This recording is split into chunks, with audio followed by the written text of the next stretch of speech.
You're listening to The Money Hour with your host, Tina Mitchell, on Alternative Talk 1150 AM. Now, back to the show with local mortgage expert, Tina Mitchell. You are listening to The Money Hour at 1150 AM KKNW, the Saturday, October 22nd show. You can also listen to my show podcast, my Facebook premiere, or you can catch my show on my show YouTube channel. It's a great day to talk about money, and that's what the show is all about, how to make money, save money, so you can have a better quality of life for you and your family. If you are hearing my show at a different time or day, you are listening to a rebroadcast. I'm here to answer any questions, or better yet, to connect you with the amazing guests that I have on the show today. Please call the show at 1-855-400-1150. Again, that's 1-855-400-1150, or online at themoneyhour.com. And now on the show, Jenn Mueller and Kale Corey of Compass Elevated Living. The bigger picture. Be an advocate for your industry and business right here on 1150 AM KKNW. Jenn and Kale, welcome to the show. Very excited to have both of you. Hi, Tina. Thanks for having us as well. Thank you. You're welcome, Kale. So let me share a little bit with my listeners' background for the two of you. Jenn Mueller and Kale Corey are the founding partners of the team Elevated Living at Compass. They both are born and raised in the Pacific Northwest with over 23 years experience combined in the real estate industry. Superior service and results have led their team to enjoy a thriving business based on referrals and repeat customers.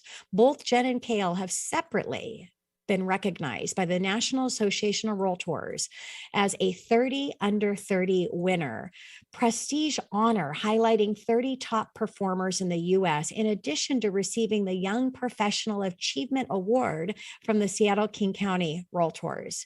They both are involved with the REALTOR Association on a local, state, and national level, including mentoring other young agents through the Seattle King County REALTORS Young Professional Network.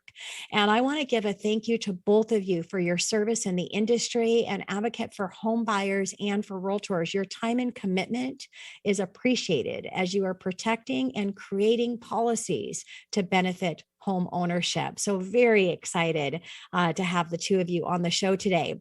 So let's go ahead and start out with you, Jenn. How did you get involved with National Association of REALTORS, or NAR?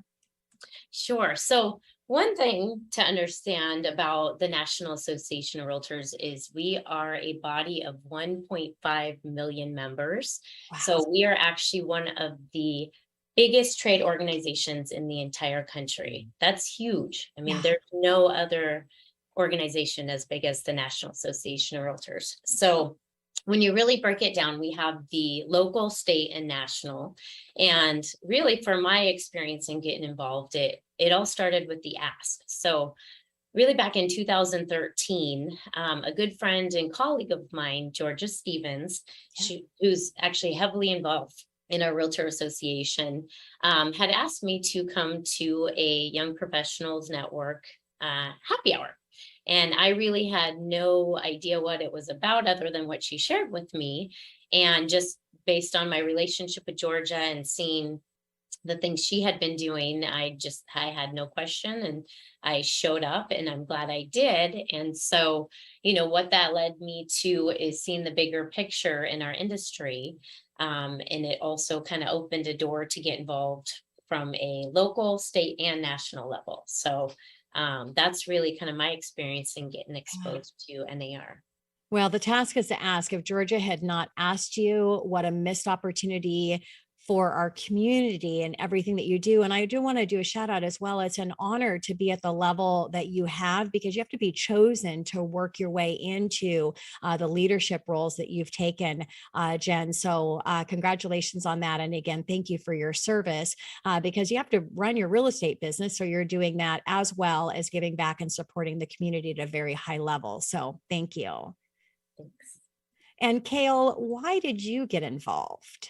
Yeah, so for me, I was 21 when I got into the business. I kind of was brand new, didn't understand a lot of what NAR really did.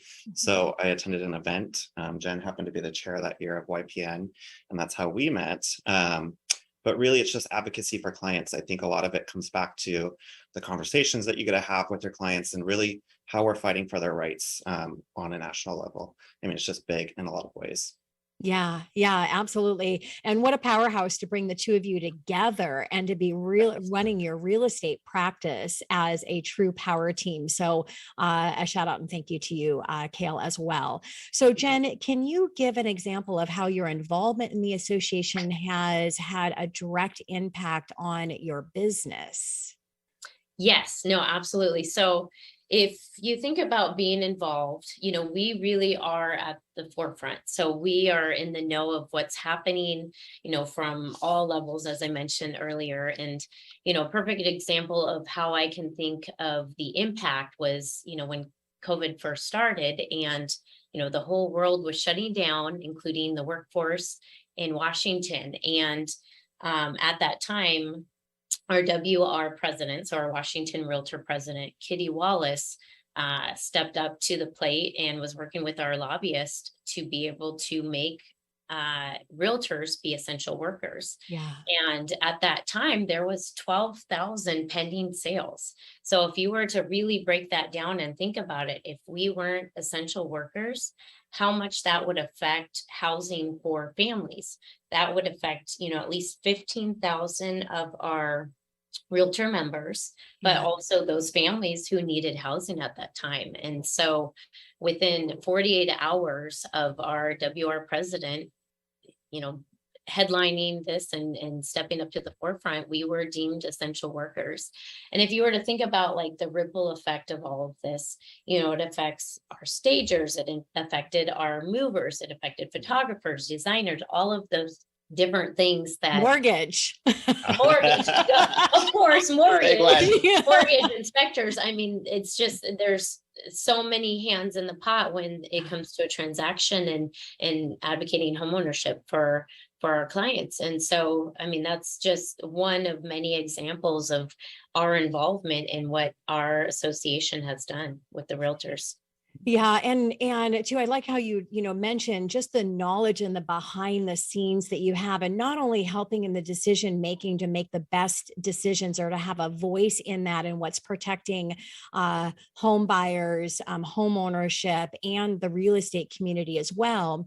That says a lot, but then also as well, just your reputation within the industry, which is important because when you're working, especially as a putting your buyer's agent's hat on, and if there is multiple offers there, they're looking at you as an agent that's representing that buyer that wants to get that home. Your reputation in the industry, to have that as part of your credentials, that you are at such a high level in supporting our industry is a really, really big deal. So Kale, what skills or experience do you need to have? Yeah, I would say, the biggest one is to have a desire to learn and grow.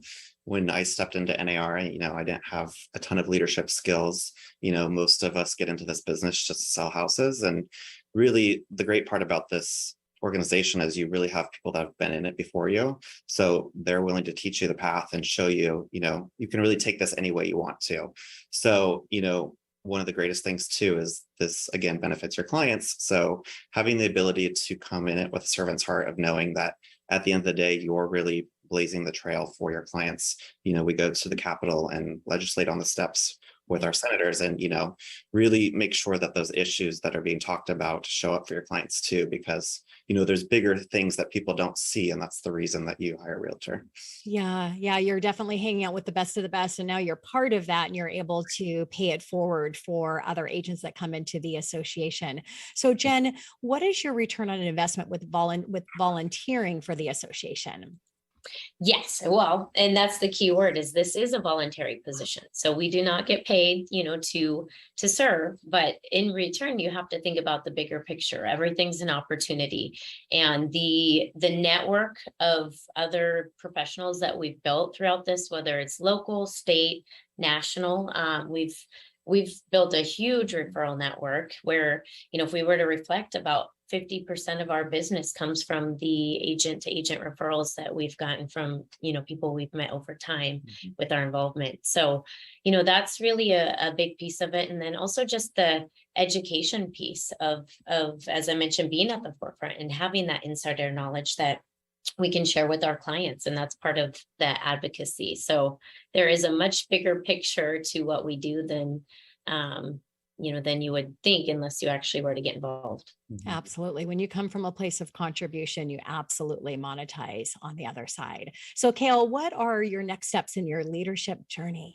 Yeah, so I would say bringing in future leaders. I think, bringing in the younger faces is a huge part of the success of NAR, because really, once you get plugged in, you can continue down the path of the leadership, track.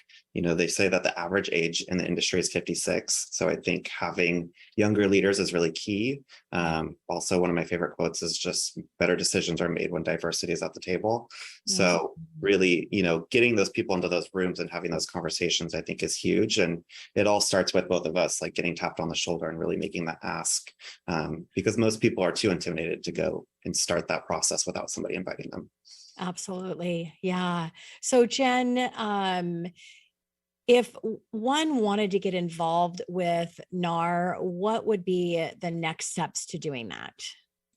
Yes, great question. So it really just depends on where you're at in your business. We have the Young Professionals Network, depending on your age demographic. There's governmental affairs, there's membership committees. So, it really depends on what your passion is and where you want to get involved. And sometimes you may not know until you actually show up to the meetings and kind of learn more about where your time could be best spent. There's no sense in filling a seat at the table unless you have a voice, right? So the Seattle King County REALTORS, they're very proactive about sending emails to our membership on events that are upcoming. They offer a lot of classes. So really, it's about just showing up. And if you don't know anybody that currently serves, you can go onto the Seattle King County REALTORS website and reach out. And I'm sure, there's plenty of people that will lead you into the right direction. So you just have to have an open mind and just be willing to jump in and meet some great people. Absolutely. So we have less than a minute, but I just wanted to ask either one of you just a quick question on what you see in the shifting market and what would be a call to action that you would have for buyer or seller. Yeah, I would just say lean on others in the industry. There's tons of advocates that are ready to fight for you. And it's just, it's a great time to jump in. There's still tons of opportunities. And as we see rates come back down, the demand's going to get back out there again. Yep. Yeah. Back to basics. Yeah, back to basics. Building those relationships and continuing to nurture them. Absolutely. Well, thank you again, both of you, for taking time out of your day to be here and share what you're doing and what's happening at a higher level in the industry. And again, thank you again for the time and the commitment that you're making to the industry. Really appreciate you. Thank you. Thanks so much, Tina.